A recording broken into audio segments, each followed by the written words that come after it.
பயன்படுத்துறோம்னா இப்ப பாஜக தான் பெரிய கட்சி புரட்சி தமிழகத்தை கம்பேர் பண்ணும் பொழுது அப்ப எப்படி புரட்சி தமிழகம் வந்து பாஜக பயன்படுத்த முடியும்? பாஜக தானே புரட்சி தமிழகத்தை பயன்படுத்த என் சமூகத்துக்கு நாதியற்ற சமூகத்துக்கு என்னால முடிஞ்சு கேட்டு உரிமையை பெற்று தள்ளுவேன். நீ கேட்டு தர மாட்டேற, திமுக கூட்டணி இல்ல, அவங்க டெல்லியில இருக்காங்க, என்னால முடிஞ்சு கேட்டு வாங்கி தரேன்.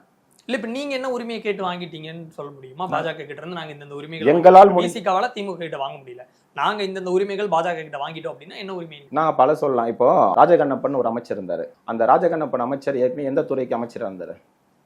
எந்த துறைக்கு அமைச்சர் இருந்தாரு? போக்குவரத்து அமைச்சர் இருந்தாரு. அந்த பிடிஓ பிரச்சனை கேள்விப்பட்டிருப்பீங்க.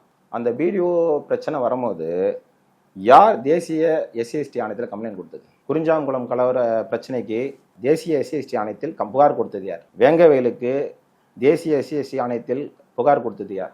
சொல்லுங்க சார். இல்ல புகார் கொடுக்கறது இல்ல, அதுக்கு நம்ம என்ன அந்த அழுத்தம். ஆமா, அவர் அமைச்சரவையில இருந்து மாற்றிருக்க. அண்ணன் ஏர்போர்ட் மூர்த்தி கொடுத்த வழக்கின் அடிப்படையில தான் அவர் போக்குவரத்து துறையிலிருந்து மாற்றப்பட்டார்.